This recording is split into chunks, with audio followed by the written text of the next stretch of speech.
Well, welcome back again to the channel where we discuss all things Asia from an Asian perspective and also look at the world through Asian lenses.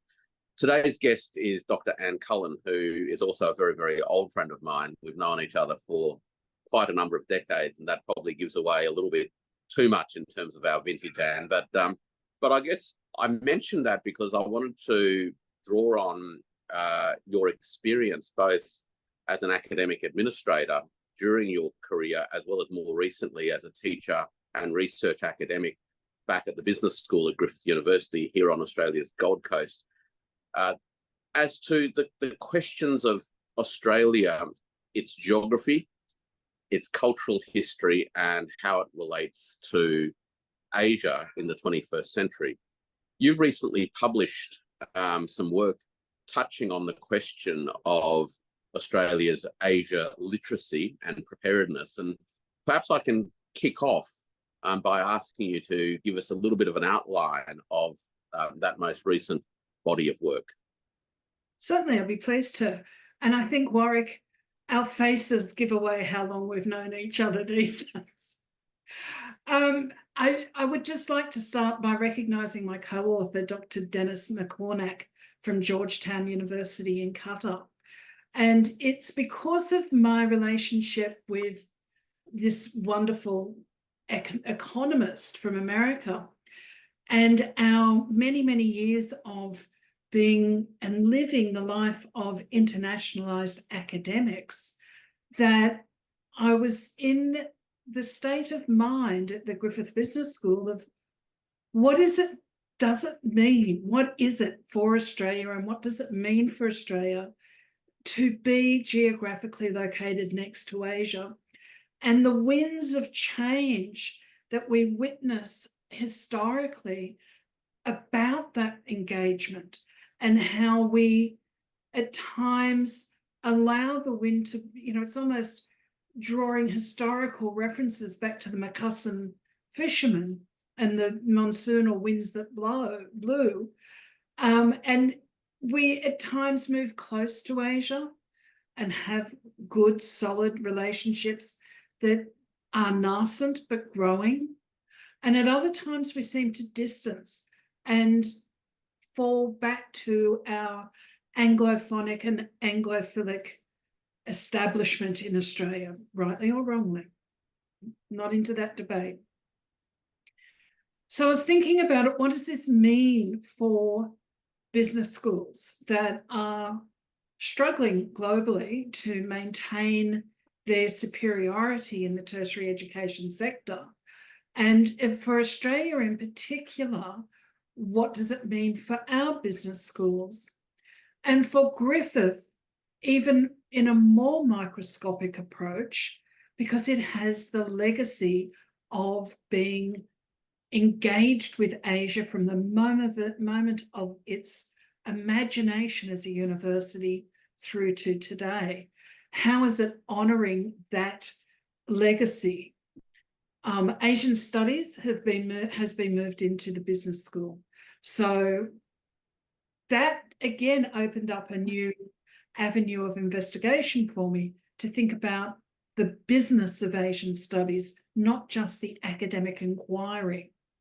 So I set about and started thinking about what's the importance of incorporating Asian business studies into the curriculum of Australian universities. Is there any reason to do it any longer?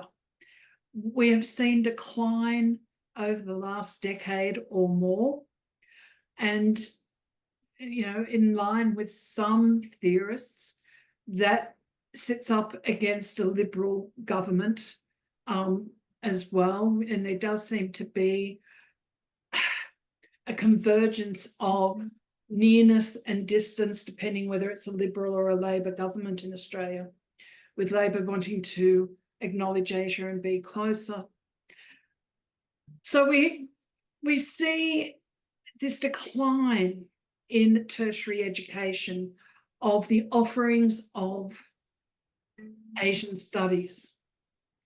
When we go back to the 90s, in the 80s, there was great hopes that Asian studies would represent at least 3% of discipline offerings across multiple disciplines of subjects having an Asia focus. Now, we never reached that. Is that 3%, Anne? 3%? 3%, yeah. Yep. And we never got there because largely that came out in the 1990s. That was the thrust. But we also then had the Asian flu go through and decline of Asian economies. And that's when we start to see the turnaround in popularity of studying Asia in Australia. We now see it as, there is so few offerings in Australia that it's become a bit difficult for students who recognise the importance of our neighbours for our trade relations and already our trade practices, with 65% of our external trade being with Asia. For students who recognise that and come to universities, it's already difficult to find relevant subjects. About 30 years ago, the Commonwealth and the States launched a national Asian cultures and languages curriculum through Australian schools. True. And that program didn't get past 2002. What has been the experience since then? Because one of the things that I've seen recently is that, certainly in terms of China literacy, but perhaps this was a broader comment about Asia literacy in Australia, is that Australia kind of peaked at about 2002, 2003, and has been, generously speaking, plateauing ever since. Very generously speaking.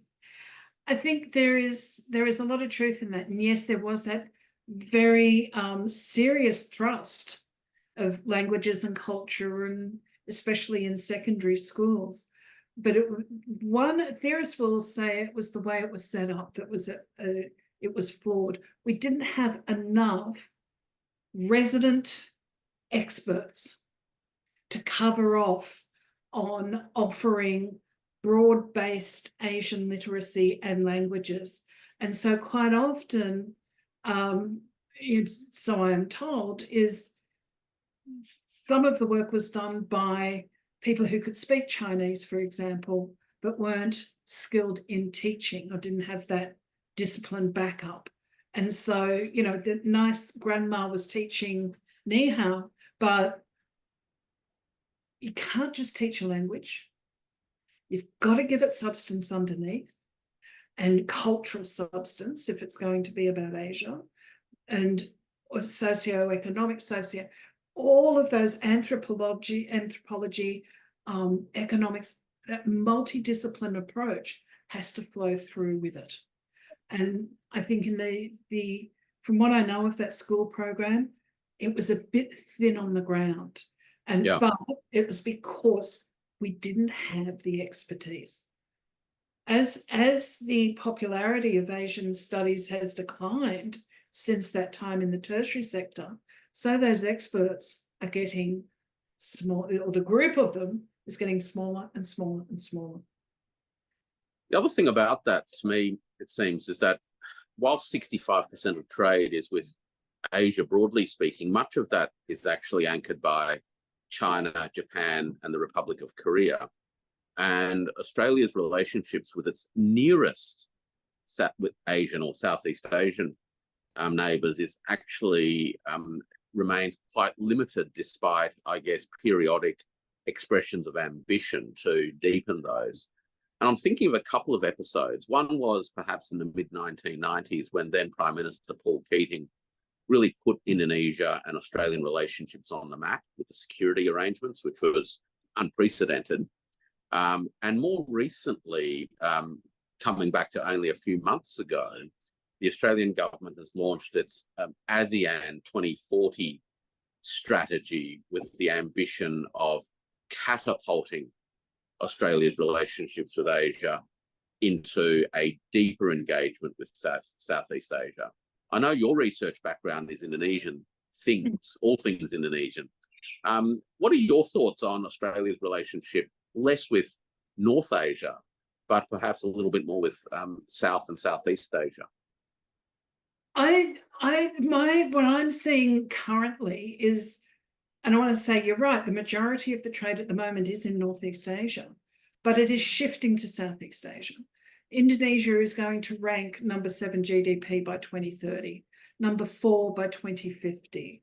Now, for my students at university, that 2050 mark is when they are senior managers. And I've been talking strongly to them as this is an engagement that you are going to have to deal with regardless of where you work. So, you know, getting the skills on board now means you are going to make better decisions in the long term for your business, for your employer. Southeast Asia and ASEAN is growing, and it's growing rapidly. The rate of urbanization and the growth of the middle class with disposable incomes. Indonesia will have 44 million middle-class households shortly. That's more than, what, double the Australian population in total? So the focus for trade in particular,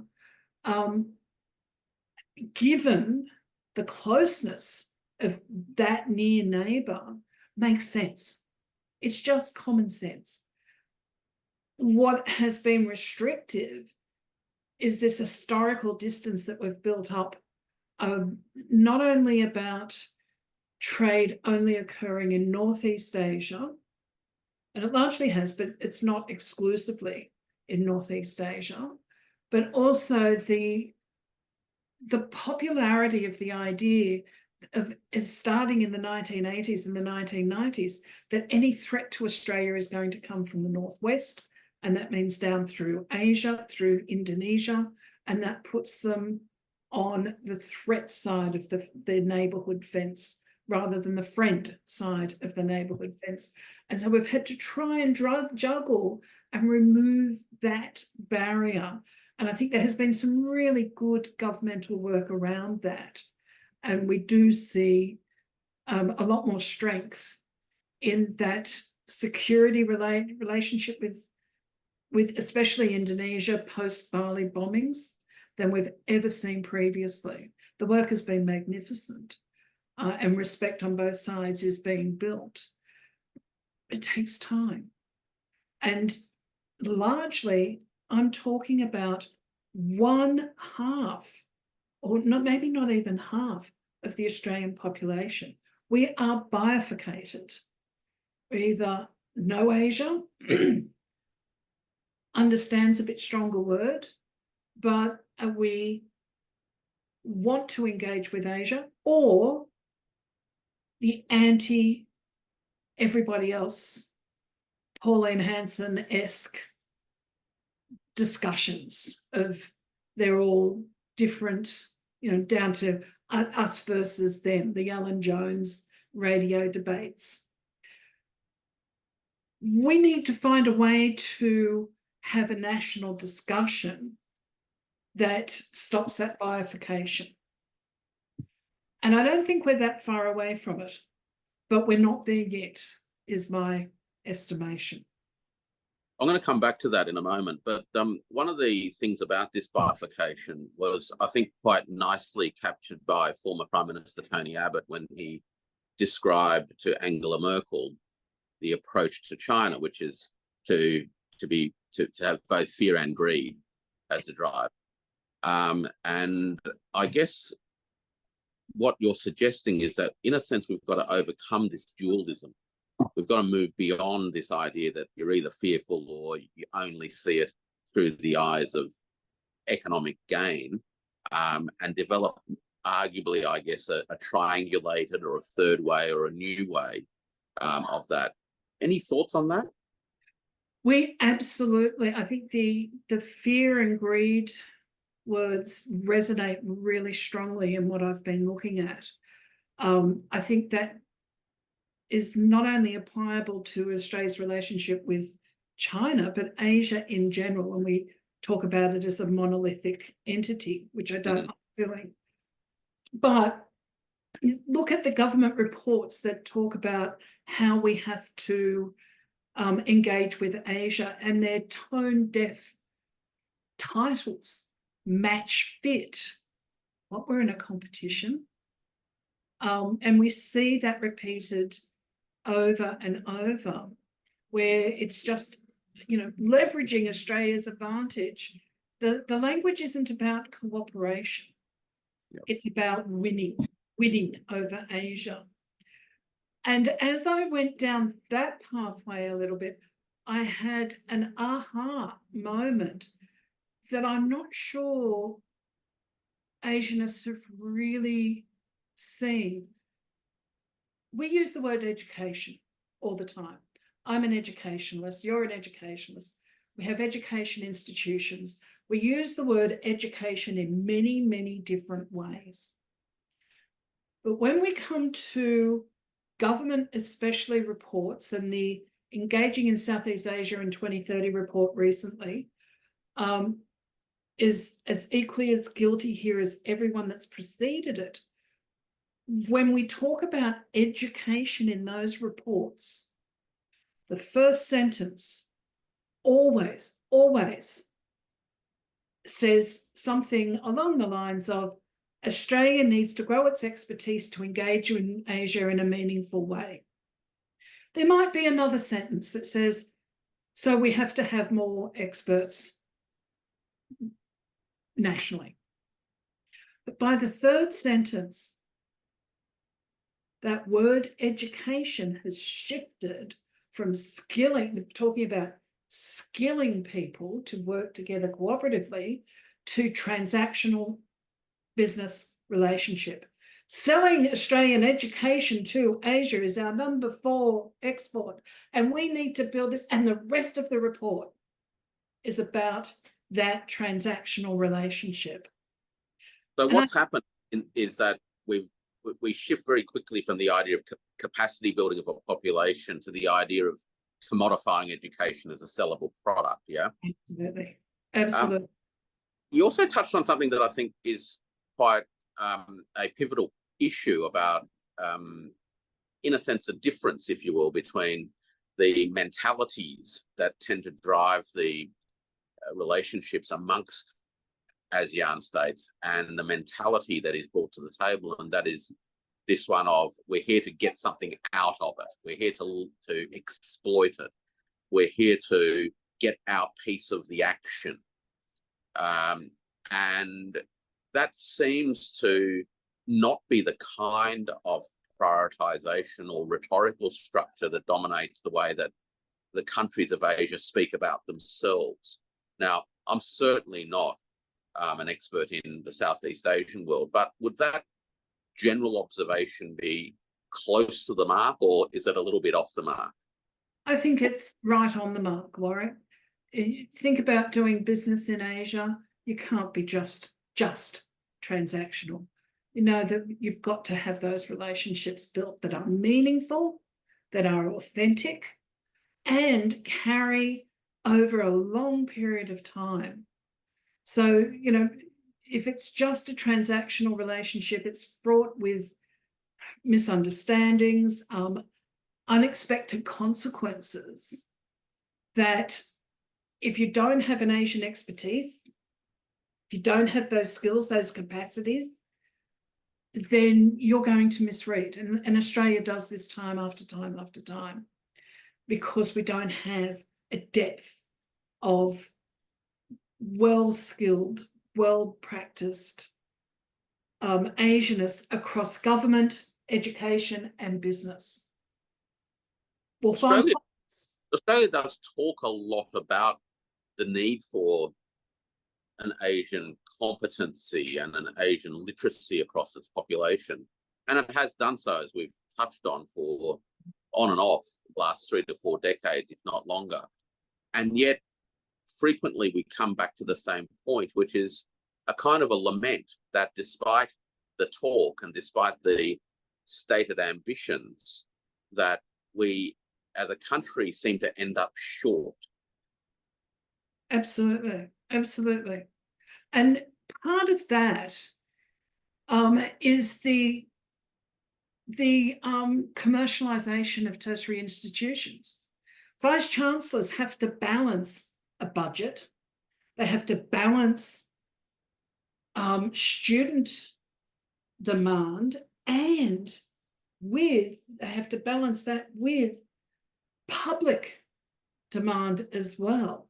They can't offer degrees that are not supported by the public or supported by students. So when the national mood changes away from Asia, vice chancellors are sitting on this knife edge of, well, we know intellectually and fiscally that we need Asia experts to be graduating, but my responsibility to the fiscal health of this university means I've got to turn my back on it. So it's yes, well, that's why we find pockets, where it is being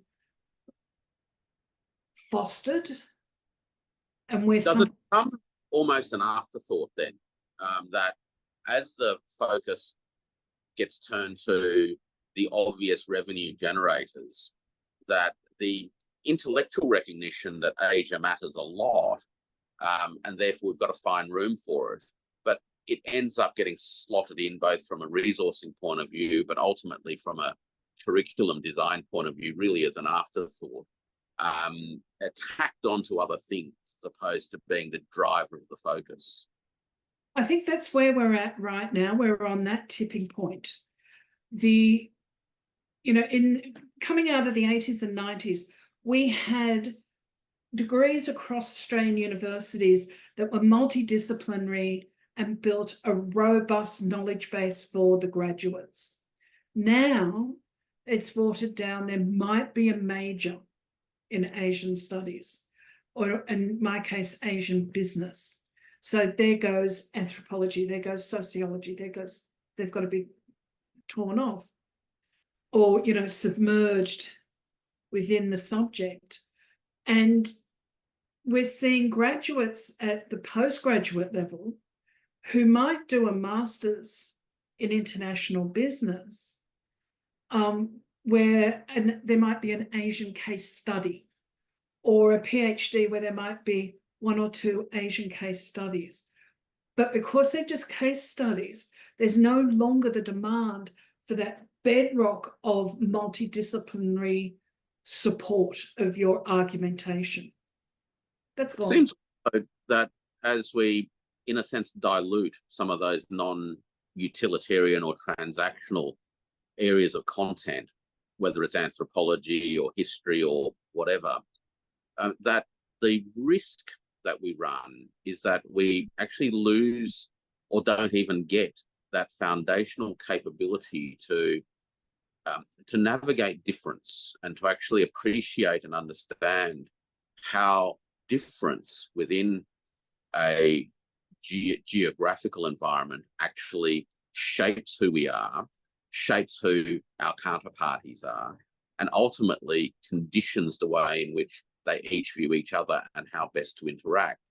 And I guess my thinking on that, and I'm just going to throw this in the air and sort of see how it lands from your perspective, is that as we not only become more transactional from a sell Australian education overseas point of view, but as we also become more transactional in terms of the content, which is it's just about enabling somebody to negotiate a contract with, insert whoever, or it's about ensuring that people can read a foreign language to participate or contribute to the intelligence activities vis-a-vis that country, we actually lose just about all ability to deal with these counterparties in a rich and a deep way, which actually is necessary if we're interested in participating in the creation of regional security. Without question. If we are dealing with our counterparts from Asia in an inauthentic manner, that's obvious. It doesn't matter where you're from or what colour skin you might have or what language you speak. Authenticity will always shine through. And we're losing that very quickly. And here's the crunch though, and this is the frustration part for me. The number of graduates are declining, but I can put my hand on my heart and say, every one of my graduates coming out of the one major we have left at Griffith, every one of them have been gainfully employed before they graduated because they have done Asian business major. So our employers are desperately seeking this expertise. It's... So the public policy focus seems a little bit disjointed, I guess. One is that there's a very high-level national strategy or a series of strategies, the coherence of which I guess is subject to some debate in terms of Asia, but Southeast Asia around ASEAN, for example, there is a declining cohort of students undertaking Asian studies, or put it the other way, there's a declining proportion of Australians developing the competencies to deal with Asia. But there is at the same time a bit of a push, as I understand it, to boost language skills, particularly from an intelligence point of view. So so not only have we transactionalized this domain, this geographical and cultural domain, if you will, but we've also securitized it at the same time. Absolutely. Absolutely. There has been a shift in the last 2 years. Oh, there's that coincidence again. Where there have been more jobs advertised for Asian specialists at universities than I've seen for the last 10. And we know there is universities picking up the languages and trying to reinvigorate. But there is a difference between the rhetoric of national and university level and the operational of what is occurring, because it's expensive. To reinvigorate requires funding, and it's somewhat fiscally irresponsible to throw funding at a declining discipline. So it's a big problem though, isn't it? Because if it's declining and you commit less resources to it, then it will continue to decline, which rationalizes your original decision. Absolutely. I remember in the early 90s, I'll just go back to those groundbreaking reports around Asian languages and cultures in schools.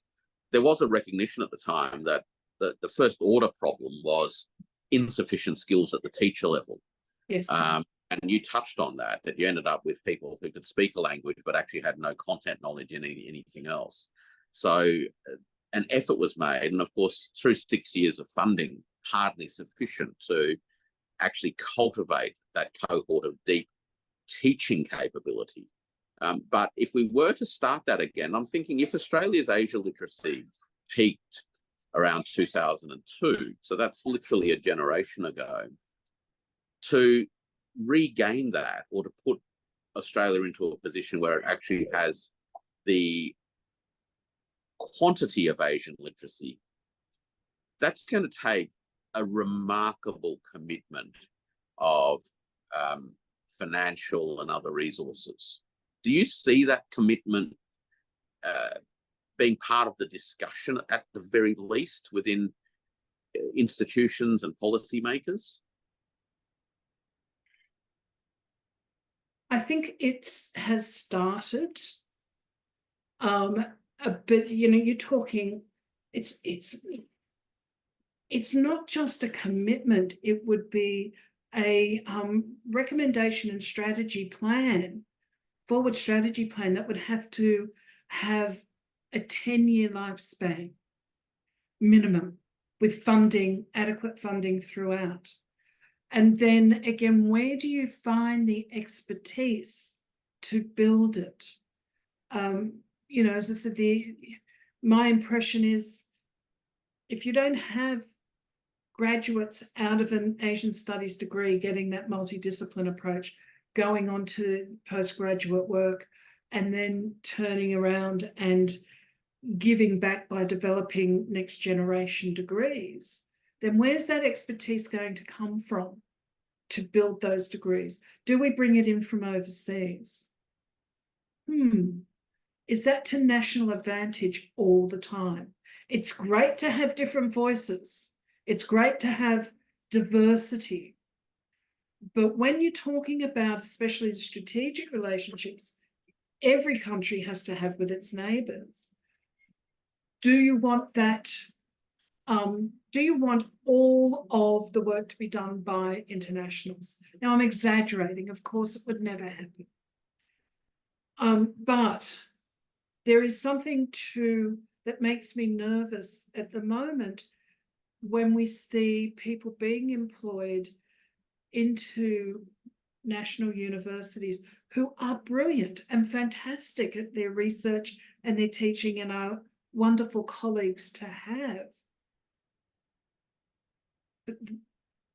But starting to see a deficit of the national voice. The other thing that I've observed, not so much in Australia, but perhaps more in the United States, is as this geopolitical rivalry has intensified, we've literally seen intense campaigns of suspicion mount at an academic level that have so far delivered nothing on those suspicions other than leaving a trail of institutional, personal and professional wreckage. But it is creating an atmosphere that is working against the prospects of academic research exchange and collaboration. And in the Australian context, in the last round of Australian Research Council funding, to my knowledge, this was the first time ever through that funding scheme, which is the peak research funding scheme, that not one project involving Chinese counterparties or one project involving a study of something China was actually funded. Now, the US experience seems to be a little bit more extreme, a little bit more intense than the experience so far in Australia. But do you get a sense that we have risks of inadvertently emulating some of that if we're not careful? I think there is risk. I don't think it's anywhere near as paranoid or as retaliatory as we're seeing in the United States on academics. But we do have to register all our foreign interests who we're working with. There is a list. It exists. And, that list can be used for good or evil. And it does inadvertently make you question or think twice about what activities you're going to undertake. Now, up to this year, including this year, I teach or I Skype into a class at a university in Indonesia, and we have a lot of fun around World English as they're doing a degree on languages. And for a couple of hours, a couple of times a year, I'll do that. I have to declare that. And I sort of wonder, now should I be doing it? Because if I fail or forget to declare it that I'm doing it, what's the repercussions for me? What if tomorrow we have a fallout with Indonesia? What's the repercussions for me because the list exists? If I do research in Indonesia, would I use that?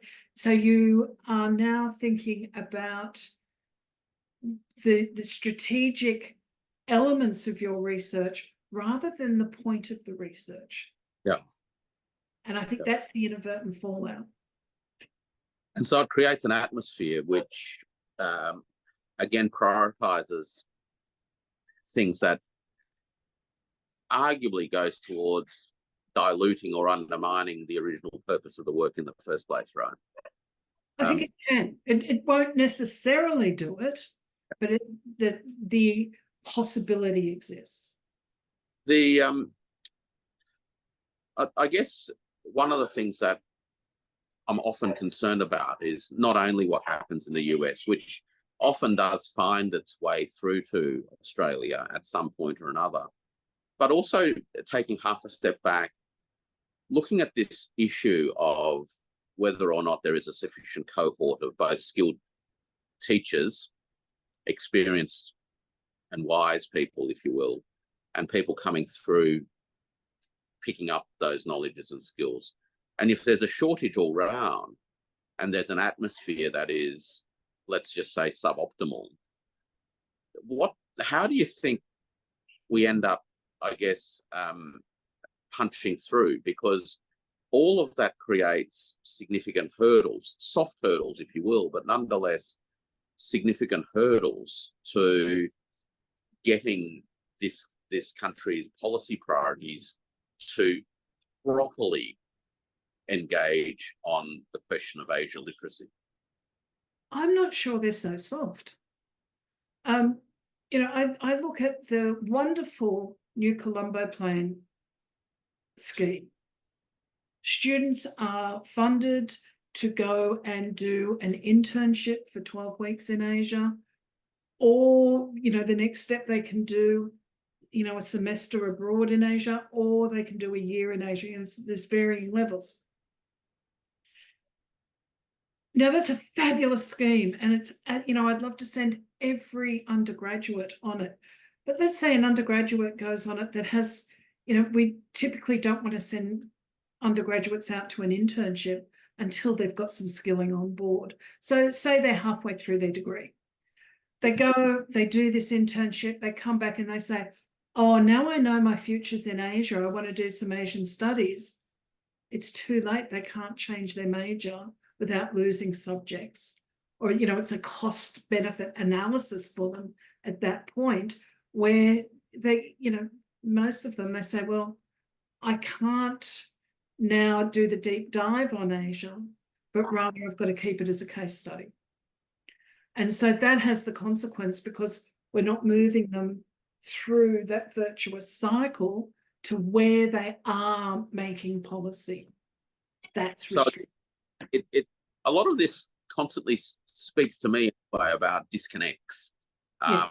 At ambition level, there are some disconnects, but as you translate ambitions to operationalization, there are also disconnects, and so you end up with an ecosystem, so to speak, that ultimately falls well short of strategic ambition. And the risk is not only an insufficient level of Asia literacy, but worse, that the lack of that literacy leads to bad or dangerous decision-making that aren't in the national interest. And of course, it begins to feed on itself. So, you know, it creates its own dynamic. Do you think, based on, I guess, your practical experiences, particularly coming back to the research and teaching arena, that we've got a pathway through to tackle the alignment issues and try and improve, I guess, the chances of getting the outcomes we're looking for?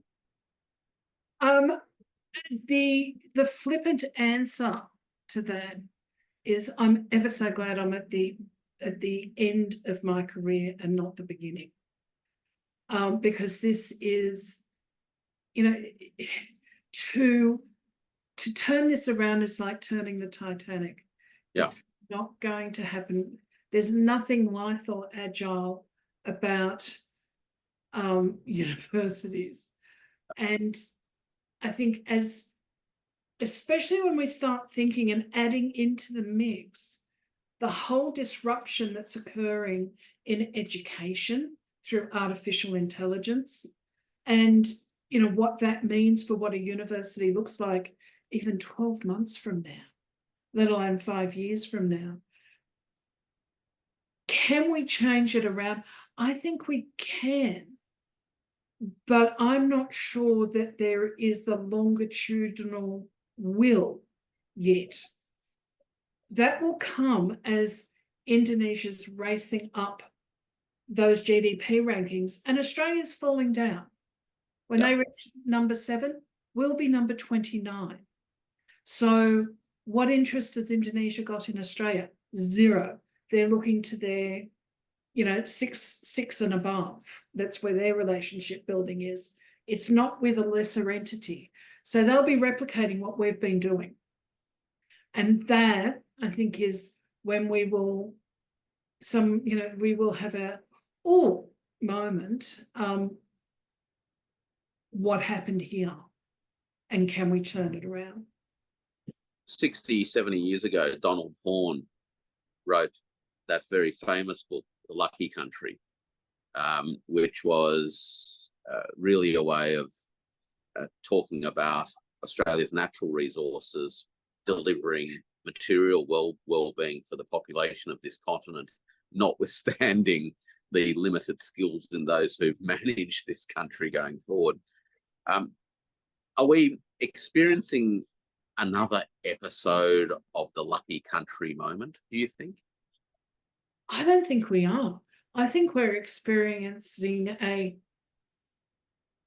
oh my God, what is this country moment? Yeah. We're literally scratching our heads on whether to keep focusing on primary produce, primary, goods, or are we an innovation country that creates disruption and ups the ante and uses AI, smartly?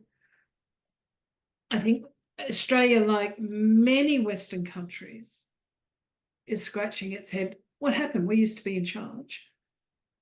And the geopolitics have changed, and I'm not sure we've really kept up. And I'm talking broadly around the world now, not just here. So I think we're at a crossroads, and maybe that's why my little rants around this stuff got a bit itchy, because it is a moment in time where all is not lost. We can change. I'm very optimistic that we will change. I just don't know if it will happen during my professional life. But it concerns me then how we can operationalize those changes, because we'll have lost the skill set. But one thing's for sure, the neighborhood we reside in is not changing. No big way is going to move us. There's not much you can do about geography, is there? No. And there's nothing you can do to completely overhaul the cultures that live within your neighborhood. Even if you wanted to, I don't think we should want to. I always think about when I was a young academic, and I use this as the great leveler. When I was a young academic, you go out and you talk to Probus clubs and Rotary clubs and all of these clubs of fine gentlemen who had fought a war for the rights of the lucky country and to maintain the lucky country. And, you'd have a bit of a chat about this is Indonesia. And the first question inevitably was from some old digger who would say, when is Indonesia going to invade us? Give me a date. And I would just fall about laughing and say, mate, I can give you the date. And it's the day that you can grow rice at Ayers Rock. Why would they want to come? We're a different geographical location. We don't grow rice well enough. So it's a silly example, but that mindset has changed, hasn't it? From those days to now, where most families have someone of Asian origin within their greater family set, and they've had to change attitude. So whether it's because of marriage and subsequent births, or recognizing family histories, that there is Asian in the family history, that's been whitewashed for a long time and coming back. So we have had to change to accommodate the changing nature of the Australian community. But has that translated up to policy and beyond? Only where food's concerned. We do like a good master chef so long as it's, you know, got great Asian food being cooked. Well, perhaps on that note, we'll call it a day for this chat. But thanks again, Anne, for dropping in and passing on your observations and your wisdom from your time at the coalface and at teaching and trying to impart some knowledge and experience to the next generation of Australians who no doubt will enjoy a good laksa and also realise that there's not much you can do about geography. So thanks again, Anne. Thank you. I'm not so much sure it's wisdom, but it's certainly observation. And thank you for the opportunity.